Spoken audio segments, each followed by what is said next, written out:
Hello बच्चों। आज हम क्लास 12th हिस्ट्री के fifth chapter through the eyes of travellers को कवर करेंगे। हम डिटेल में डिस्कस करेंगे एक बार फिर से शॉर्ट और long the most important once, और साथ में याद रखने के फन ट्रिक्स और लिखने के आंसर राइटिंग के तरीके, ताकि you score 100% of the marks. पर उससे पहले as usual as an additional help और रेफरेंस हम एक स्नैपशॉट देख लेते हैं for some again very important names, terms, their significance as you can see on the screen, ताकि आप इन्हें अपने आप से रेफर करके अच्छे से चैप्टर को रिवाइज कर पाएं। ये वीडियो हमेशा की तरह आपको क्विकली गाइड करेगा कि कैसे क्विक और स्मार्ट तरीके से आप चैप्टर को समझ पाएं, याद कर पाएं और लिखने में अच्छे मार्क्स स्कोर कर पाएं। आप देख सकते हैं आपके सामने स्क्रीन पर मैंने सारे इंपॉर्टेंट नाम, हु, व्हाट, उनका सिग्निफिकेंस या contribution along with the memory trick आप देखो आपके सामने यहाँ पे डिस्प्ले हो रहा है। तो इसका एक आपको क्विक व्यू ले लेना है, एक बार रीड कर लेंगे आप लोग, ट्रिक्स को लिखेंगे तो आपको याद हो जाएगा। This is very very helpful while answering any of the questions और रिवाइजिंग द चैप्टर। अगले स्लाइड पे आप देख पा रहे हैं, एक बार फिर से मैंने एरा वाइज पूरा पूरा टाइमलाइन फ्लो चार्ट दे दिया है।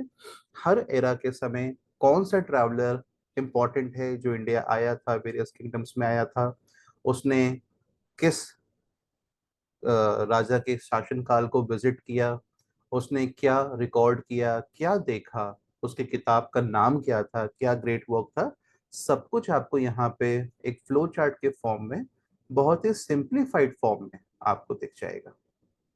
ठीक है। इसके बाद एज यूजुअल हमने यहाँ पे नोट्स भी मेंशन कर दिए हैं, टॉपिक बाय टॉपिक जो इंपॉर्टेंट हैं, 3-4 पॉइंटर्स के तौर पे एज अ क्विक रेफरेंस। आपको ये भी काफी मदद करेगा। ठीक है।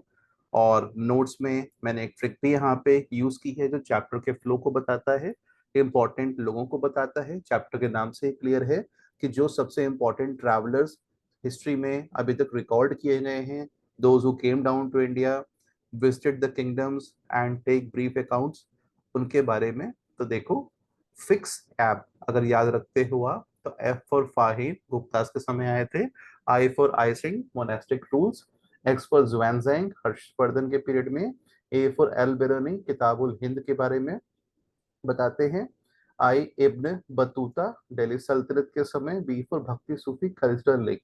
ये 6 वो कैरेक्टर्स हैं जिनके बारे में इस चैप्टर में खास तौर से डिस्कस किया गया है। इनका सीक्वेंस के लिए आप इस फिक्स ऐप नाम के शॉर्ट ट्रिक को भी याद रख सकते हैं।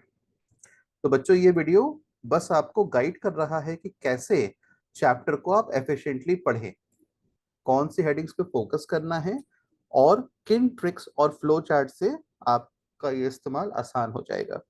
डिटेल रीडिंग और नोट्स आपको खुद से करने हैं क्योंकि ये क्विक रिवीजन वीडियो है, ताकि मेमोरी और अंडरस्टैंडिंग स्ट्रांग हो। तो चलिए आप वीडियो के नेक्स्ट स्टेप में शॉर्ट और लॉन्ग आंसर को डिस्कस करता हुआ देखेंगे। सिर्फ हम यहाँ पे मोस्ट इंपोर्टेंट वंस को डिस्कस कर रहे हैं ताकि ज्यादा समय आपके रिवीजन में ना लग जाए और एक सफिशिएंट आइडिया आपको मिल भी जाए। शुरू करते हैं शॉर्ट आंसर्स में। पहला क्वेश्चन है, who was Fahien, what did he observe about Indian society and religion. तो बच्चों, 4th सेंचुरी सीई का चाइना इमेजिन करो। एक चाइनीज मॉन्क फाहियान इंडिया की तरफ निकलता है, बस एक मिशन के साथ, बुद्धिस्ट टेक्स्ट कलेक्ट करना और मॉन्क से मिलना। ठीक है। तो फाहियान एक चाइनीज बुद्धिस्ट मॉन्क है। 399 टू 414 सीई में ये इंडिया आए थे। उनका मिशन था बुद्धिस्ट स्क्रप्चर्स को कलेक्ट करना और मोनेस्टिक लाइफ को स्टडी करना। ट्रैवल कहाँ कहाँ किया इन्होंने? मगध, कोसाला, पाटलिपुत्र, वहाँ के मोनेस्ट्रीज और मॉन्क्स देखे, सोसाइटी को ऑब्जर्व किया, जैसे caste system, festivals, village life और मार्केट्स को नोटिस किया, उनका अकाउंट अपनी किताबों में दर्ज किया। Religion observation, Buddhist dominant religion पाया, बट हिंदुइज्म एंड जैनिज्म भी वहां पे प्रैक्टिस हो रहे थे। किंग्स और रूलर्स मोनेस्ट्रीज को फाइनेंशियल सपोर्ट देते थे और मॉन्क्स हाईली रिस्पेक्ट किए जाते थे। उन्होंने ये बड़े अच्छे से देखा कि जो मॉन्क्स थे वो बहुत हाईली रिस्पेक्टफुल फिगर्स थे। तो इस आंसर को याद करने के लिए आप BMS याद रखो, बुद्धिज्म मॉन्क्स सोसाइटी। फाहियान का मोनेस्ट्री और रॉयल पैट्रोनेज का मेंशन जरूर कीजिए ताकि मार्क्स में कोई भी डिडक्शन ना हो। क्वेश्चन नंबर 2 पे आते हैं बच्चों। Describe the accounts of Xuanzang regarding Indian education and monasteries. बच्चों इमेजिन करो 7th सेंचुरी इंडिया और एक चाइनीज मॉन्क जुआनज़ैंग वहां आए। बस क्या देखा उन्होंने? Mind blowing stuff. कैसे देखते हैं। जुआनज़ैंग एक चाइनीज बुद्धिस्ट मॉन्क थे जो इंडिया 629 टू 645 सीई में ट्रैवल कर रहे थे। मिशन था उनका स्टडी बुद्धिस्ट टेक्स्ट और चाइना वापस ले जाना। Think of it like 7th century Google search of knowledge, कह सकते हैं ना। सबसे फेमस इन्होंने क्या देखा? Nalanda university full on the knowledge list, students from India plus abroad. इतनी विशाल यूनिवर्सिटी, इतने ग्रंथों के साथ, इतनी तरह की विद्याओं के साथ युक्त, और स्टूडेंट्स सिर्फ इंडिया ही नहीं, इंटरनेशनल सारे वहां मौजूद थे। सब्जेक्ट्स अनगिनत, लॉजिक, ग्रामर, मेडिसिन, फिलॉसफी, सब चीज की पढ़ाई हो रही थी। कहते हैं ना, you name it we serve it. It was like that, एकदम मल्टी डिसिप्लिनरी। टीचर्स को बहुत रिस्पेक्ट प्लस पैट्रोनेज मिलता था। स्टूडेंट्स के लिए फूड, स्कॉलरशिप्स और एकोमोडेशन भी अवेलेबल था। कमाल हो गया ना, उस टाइम पे इतने सारे बेनिफिट्स। रिलीजन मोस्टली बुद्धिज्म, लेकिन हिंदू और जैन कम्युनिटीज भी प्रेजेंट थे। फन फैक्ट अगर हम बात करें इस क्वेश्चन के लिए, तो जुआनज़ैंग ने लिखा कि लाइब्रेरी में 9 फ्लोर्स ऑफ मैन्युस्क्रिप्ट्स थे। इमेजिन हाउ हैवी नॉलेज का लोड। मतलब बच्चों, आपको लगता होगा कि एक किताब पढ़नी है तो कितना हैवी हो जा रहा है, वहां तो मैन्युस्क्रिप्ट्स के 9 फ्लोर्स भरे हुए थे। और ये उस वक्त पढ़ने में बहुत उपयोगी साबित होती थी। तो उस वक्त पढ़ने का कितना क्रेज था स्टूडेंट्स को। याद करने की ट्रिक आप नम के रूप में याद रखो, नालंदा यूनिवर्सिटीज और मोनेस्ट्रीज। कितना आसान है याद रखना। हमेशा स्टूडेंट डाइवर्सिटी, फैसिलिटीज और टीचिंग मेथड्स, अगर इन तीनों को आप आंसर में मेंशन करोगे, मार्क्स आपके गारंटेड हैं। Question number 3, what observations did Al Biruni make about Indian science and culture. अब 10th सेंचुरी की बात करते हैं। स्क्रीन पे आप देखिए, हम 10th सेंचुरी की बात कर रहे हैं। एक पर्शियन स्कॉलर अल बरौनी आते हैं। ये बंदा क्यूरियस और मेथोडिकल था। फुल इन्वेस्टिगेटिव जर्नलिस्ट वाइब्स आने लग गई बच्चों, है ना।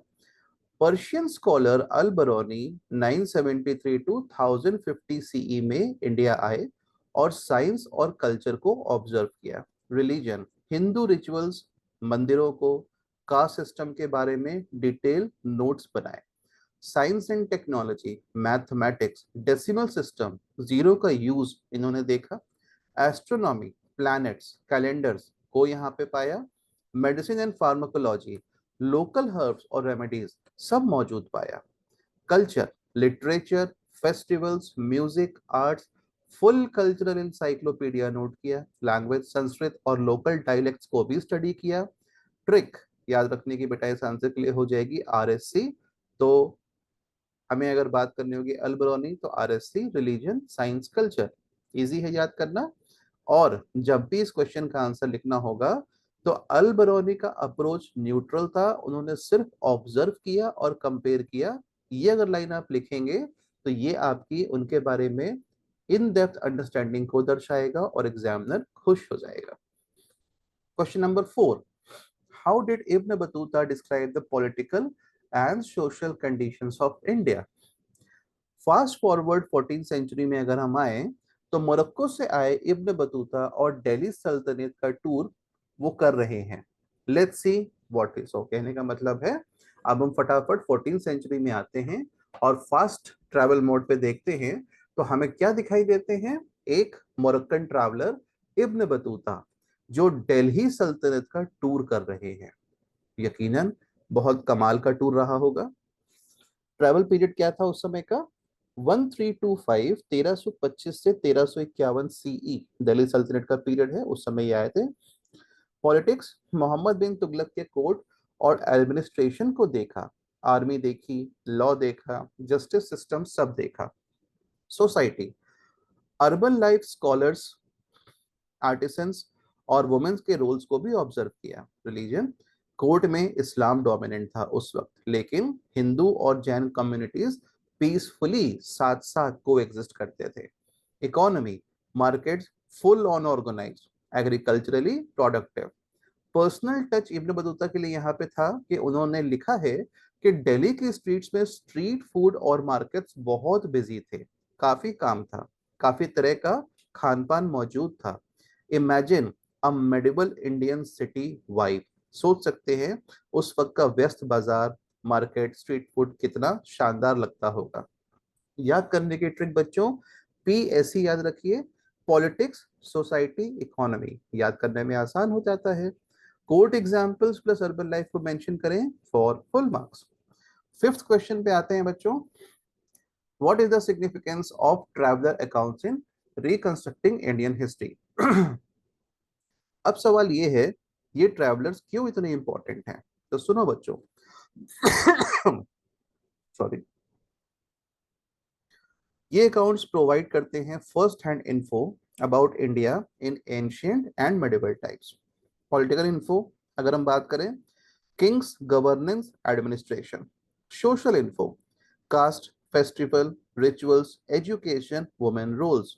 इकोनॉमिक इन्फो, ट्रेड के बारे में, मार्केट्स के बारे में, एग्रीकल्चर के बारे में।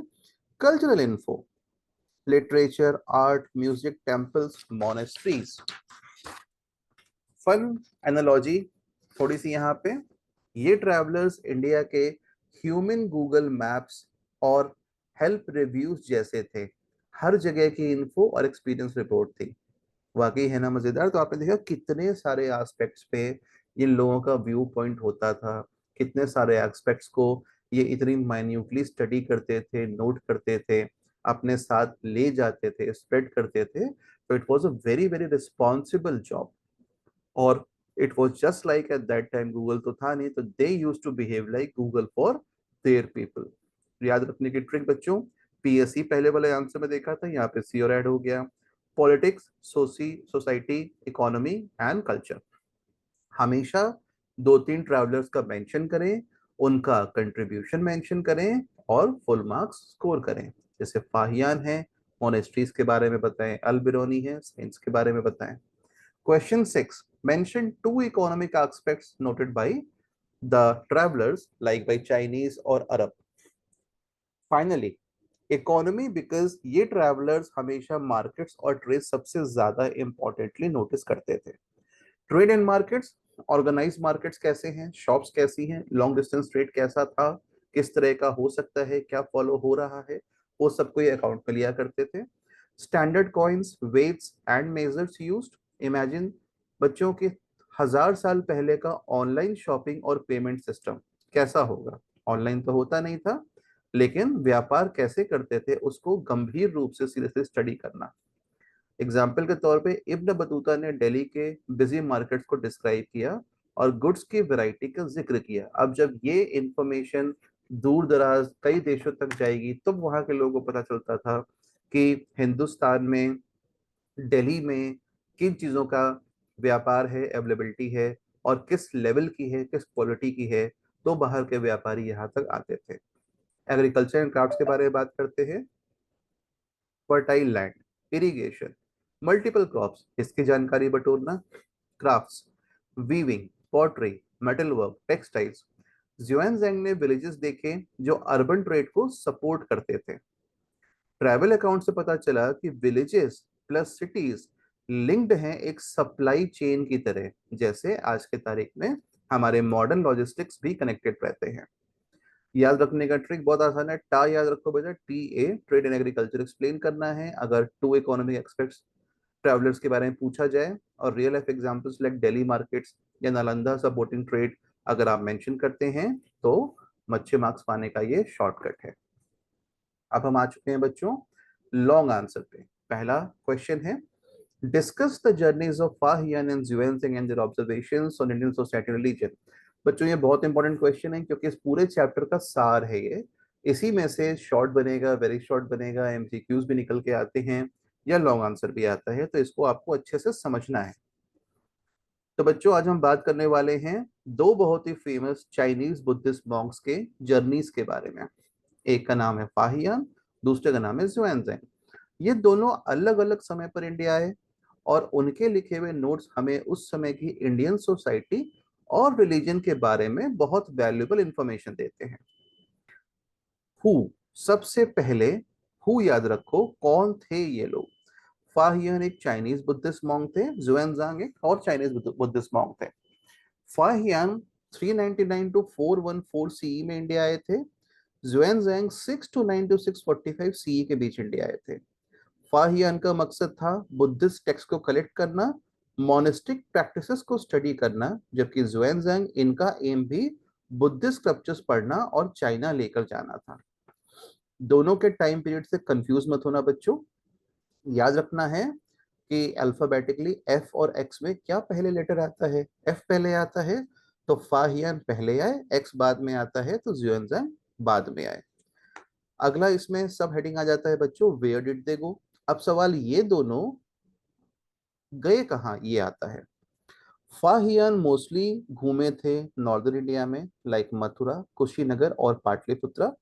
जुएनजैंग का फोकस था नॉलेज सेंटर्स जैसे नालंदा यूनिवर्सिटी, मगध रीजन और नॉर्थ इंडिया के बड़े मॉनेस्ट्रीज। सोचो बच्चों, तुम लोग ग्रेजुएशन के लिए यूनिवर्सिटी जाते हो, सेम वे जुएनजैंग भी नालंदा गए, नॉलेज भी लिया। What did they observe. अब सबसे इंपॉर्टेंट पार्ट, इन्होंने ऑब्जर्वेशन क्या किया इंडिया में। रिलीजन, दोनों ने बुद्धिज्म की प्रैक्टिसेस देखी, स्तूपास, विहारास, रिचुअल्स। एजुकेशन, जुएनजैंग ने डिटेल डिस्क्रिप्शन दिया नालंदा यूनिवर्सिटी का, सब्जेक्ट्स, स्टूडेंट डाइवर्सिटी और वहां की पढ़ाई की क्वालिटी का। सोसाइटी, उन्होंने कास्ट सिस्टम, वुमेन्स रोल और अर्बन रूरल लाइफ के बारे में भी लिखा। और इकोनॉमी की बात अगर करते हैं तो फाहियान और जुएनजैंग ने यह भी नोट किया कि मोनेस्ट्रीज को सपोर्ट करने के लिए एग्रीकल्चर, क्राफ्ट्स और ट्रेड काफी डेवलप्ड था। याद करने का ट्रिक बच्चों, RSES, रसिस याद रखो, religion, society, education. Society actually last S is for socio economic life, तो आप religion, society, education, socio economic life ऐसे भी इसका फुल फॉर्म याद रख सकते हैं। ये इंपॉर्टेंट क्यों था बच्चों, ये भी समझ लेते हैं। एग्जाम में जरूर लिखिए इसलिए कि why are their accounts important. ठीक है, एक आप टॉपिक देकर के हेडिंग देकर लिख सकते हो। सबसे पहले इन्होंने हमें एक फर्स्ट हैंड डिस्क्रिप्शन दिया उस समय के इंडिया का, करेक्ट बात है, मालूम चलता है। दूसरा, उनकी लिखावट से हमें रिलीजन, एजुकेशन और सोसाइटी के हिस्टोरिकल कंडीशंस का भी पता चलता है। और तीसरा, बिना उनके राइटिंग्स के हम मेडिवल इंडिया के बारे में इतना डिटेल में शायद नहीं जान पाते। तो बच्चों एग्जाम में आंसर लिखते समय हमेशा कंपेयर कीजिए फाहियन एंड जुएनजैंग, दोनों का एंगल अलग है, एक टेक्स्ट के लिए आया, दूसरा नॉलेज के लिए, इस बात का ध्यान रखेंगे तो फुल मार्क्स क्या होंगे, पक्के, राइट। अब हम क्वेश्चन 2 पर आते हैं। Examine Al-Biruni's account of India and its significance for historians. बच्चों इन्हें अल बरौनी भी कहते हैं, अल बिरूनी भी कहते हैं, अल ब्रुनी भी कहते हैं, इट्स अप टू यू। अब एक और इंपॉर्टेंट ट्रैवलर की हम बात कर रहे हैं इस क्वेश्चन के आधार पे, अल बिरूनी। ये एक पर्शियन स्कॉलर थे जिन्हें इंडिया के रिलीजन, साइंस और सोसाइटी में बहुत इंटरेस्ट था। अल बिरूनी का जन्म हुआ 1973 सीई में और वो महमूद ऑफ गजनी के इन्वेजन के टाइम इंडिया आए थे। इनका मेन मकसद था इंडियन कल्चर और नॉलेज को समझना। वो मेनली नॉर्दर्न और वेस्टर्न इंडिया घूमे और अलग अलग कम्युनिटीज को स्टडी भी किया। उन्होंने क्या ऑब्जर्व किया, religion, Hinduism, rituals, caste system और फिलोसफी।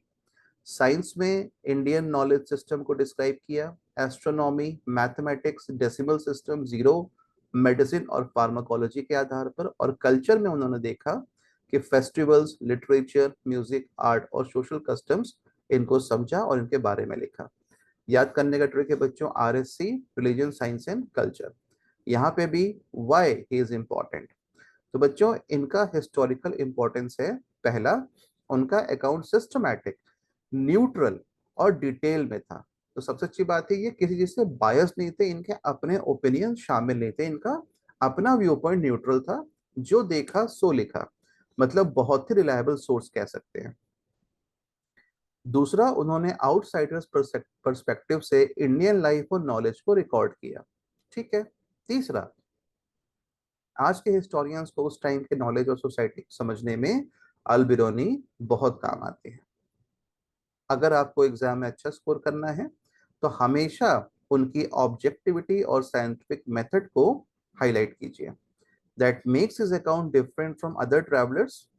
कैसे? आपने देखा कि वो बिल्कुल न्यूट्रल ओपिनियन रखते थे। तो बच्चों, फाहियान और जुएंगजेंग ने इंडिया को रिलीजियस सोसाइटी एजुकेशन के एंगल से डिस्क्राइब किया, अल बिरूनी ने रिलीजन साइंस कल्चर के एंगल से। तो याद रखना है आपको, फाहियान एंड जुएंगजेंग का शॉर्टकट है रसस, RSES, अल बिरूनी का RSC। सिंपल है ना? राइट। क्वेश्चन नंबर थर्ड पे आते हैं बच्चों। What do the accounts of Fahien reveal about Indian society and religion during the Gupta period?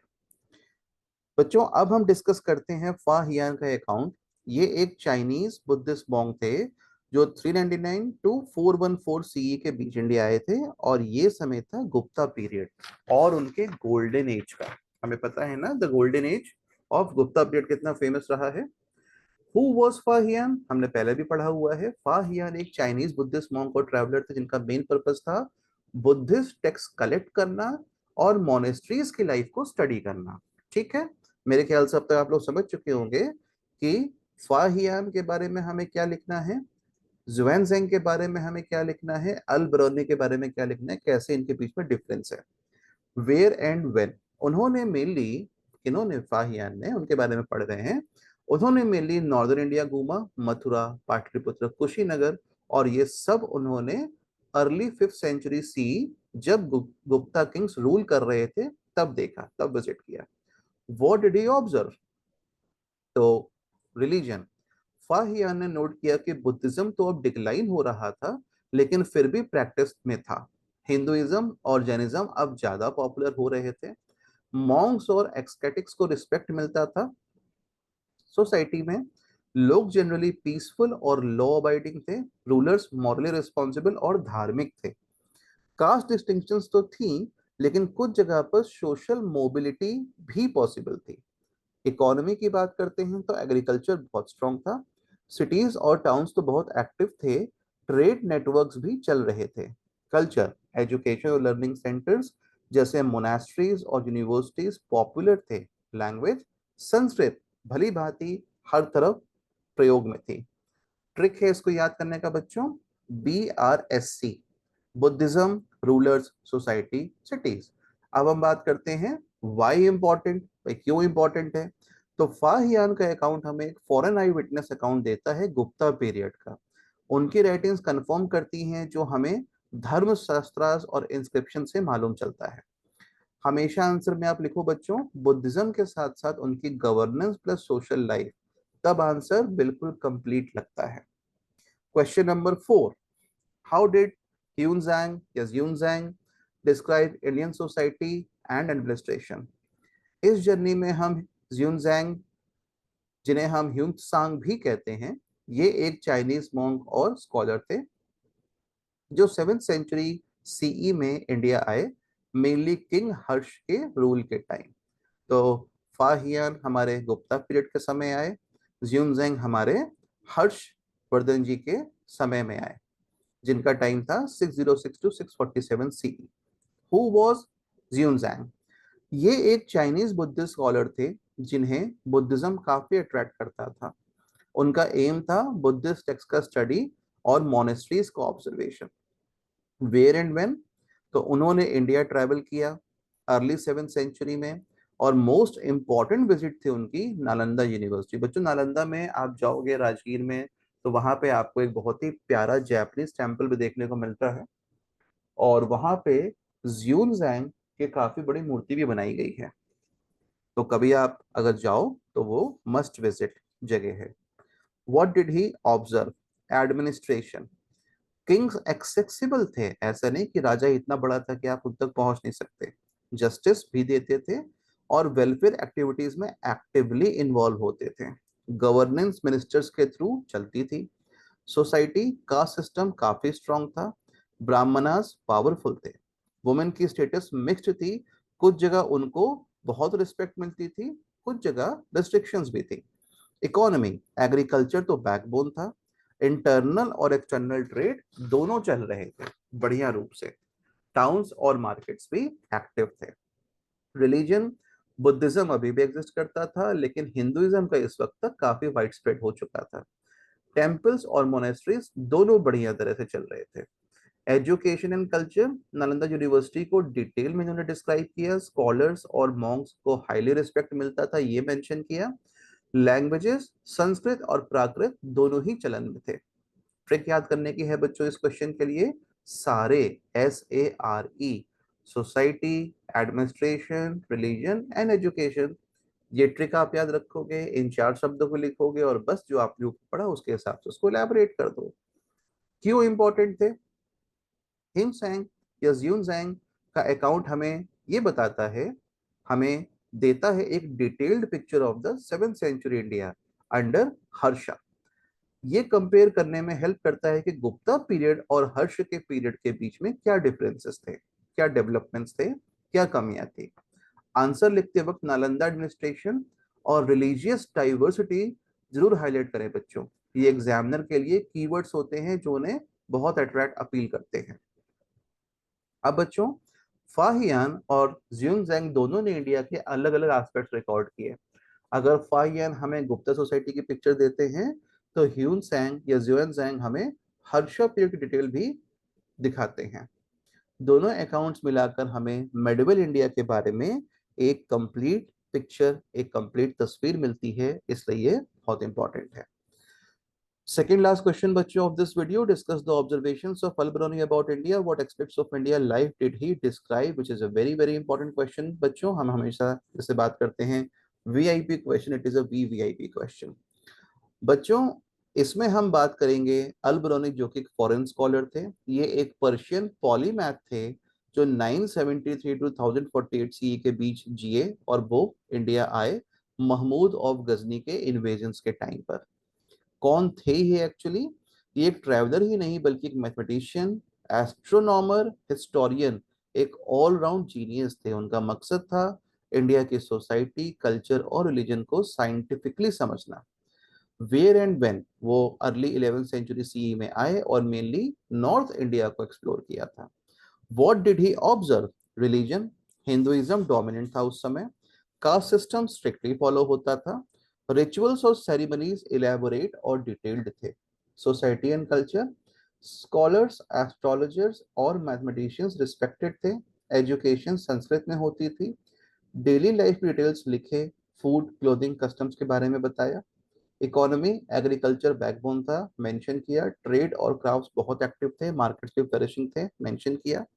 Science, science and arts, mathematics, astronomy और मेडिसिन में इंडियंस काफी एडवांस थे, ये बताते हैं। आर्किटेक्चर और आर्ट भी अपनी चरम सीमा पर थे, बूम पर थे, ये बताते हैं। इनका आंसर याद करने का ट्रिक है रस्सी, RSSE। Interesting word. Religion, society, science, economy. बात करते हैं एज यूजुअल व्हाई इंपॉर्टेंट, क्यों इंपॉर्टेंट है।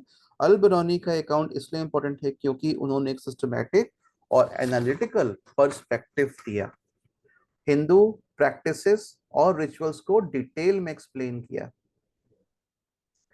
उनके लिखे हुए टेक्स्ट हमें मेडिवल इंडिया के साइंटिफिक और कल्चरल अचीवमेंट समझाते हैं।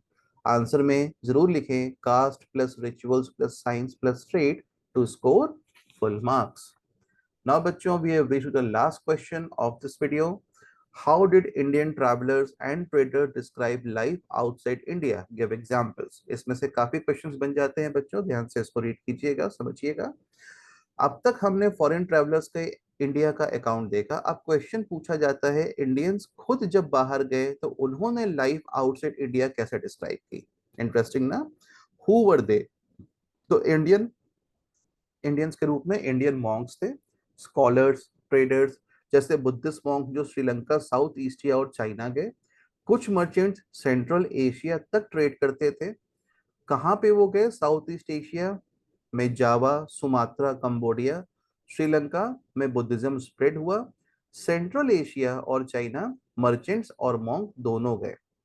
व्हाट डिड दे डिस्क्राइब, अगर ये सोचें तो रिलीजन, बुद्धिज्म को स्प्रेड किया अब्रॉड तक, मोनेस्ट्री स्टैब्लिश हुई और लोकल रूलर से रिलेशन बनाया। इकोनॉमी एंड ट्रेड की बात करें तो उन्होंने मेंशन किया कि मर्चेंट्स ने टेक्सटाइल्स, स्पाइसेस, बीड्स काफी लेवल पे एक्सपोर्ट किए। इंपोर्ट होता था हॉर्सेस, गोल्ड और सिल्क का। तो आप देखो एक्सपोर्ट क्या कर रहे थे, टेक्सटाइल, स्पाइसेस, बीड्स, इंपोर्ट कर रहे थे horses, gold and silk. Culture की बात करें, इंडियन आर्ट, स्क्रिप्ट्स और Sanskrit Pali languages abroad influence की, अब्रॉड में काफी इनका इन्फ्लुएंस हुआ। टेम्पल्स और कल्चरल प्रैक्टिसेस अडेप्ट की गई। पॉलिटिकल रिलेशंस, इंडियन ट्रेडर्स को बहुत प्रिविलेजेस मिलते थे, कभी कभी तो वो कल्चरल एम्बेसडर्स की तरह भी एक्ट करते थे। याद रखने के ट्रिक है बेटा, rate, religion, economy, trade and culture, या रेट भी याद करते हैं, RATC। इंपॉर्टेंट क्यों है, जैसा हमने हर क्वेश्चन में देखा है अभी, इससे हमें पता चलता है कि इंडिया का इन्फ्लुएंस सिर्फ सिर्फ सब कॉन्टिनेंट तक लिमिटेड नहीं था, बल्कि ग्लोबल लेवल पे ट्रेड और कल्चर दोनों स्प्रेड हो रहा था। बुद्धिज्म का स्प्रेड और स्पाइसेस टेक्सटाइल्स ट्रेड इसका सबसे कंक्रीट प्रूफ है। एग्जाम में बच्चों एग्जाम्पल जरूर दीजिए, जैसे बुद्धिस्ट मॉन्क्स इन श्रीलंका और साउथ ईस्ट एशिया, और स्पाइसेस टेक्सटाइल्स का trade. Without example full marks score करना मुश्किल होता है। तो बच्चों अल बरौनी हमें आउटसाइडर्स व्यू दिखाते हैं इंडिया का, और इंडियन ट्रैवलर्स हमें बताते हैं कि इंडिया ने वर्ल्ड को क्या दिया।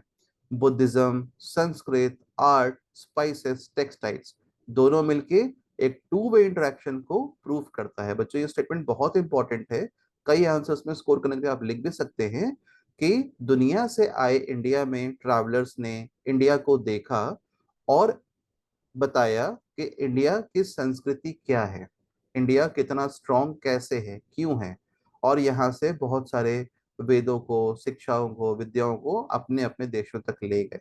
उसी प्रकार जब हमारे यहाँ से लोग विदेश गए, उन्होंने भी उन जगहों की संस्कृति को समझा और हमारे यहाँ से अच्छी चीजों को, जैसे Buddhism, Sanskrit, art, spices, textiles, इनको भी अच्छे से डाउनलोड किया, प्रचार प्रसार किया। तो दोनों मिलके एक टू वे इंटरेक्शन को कंडक्ट करते थे, जो प्रूफ करता है ये चैप्टर। तो बच्चों क्वेश्चन आंसर्स हमारे एंड हुए। मैंने इसके बाद आपके एक रेफरेंस के लिए एज यूजुअल ऑब्जेक्टिव क्वेश्चंस, जिसमें कि MCQs, fill in the blanks, true and false, assertion reason, source based questions और सब्जेक्टिव क्वेश्चंस की भी एक PDF अटैच कर दिया डिस्क्रिप्शन बॉक्स में, completely free and with solutions. आप उन्हें वहां से रेफर कर सकते हैं।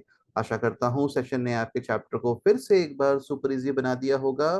फ्रूटफुल लगा हो तो बच्चों प्लीज प्लीज प्लीज लाइक और सब्सक्राइब कर देना। मिलते हैं नेक्स्ट चैप्टर के क्विक रिवीजन में, तब तक के लिए टेक केयर, गॉड ब्लेस।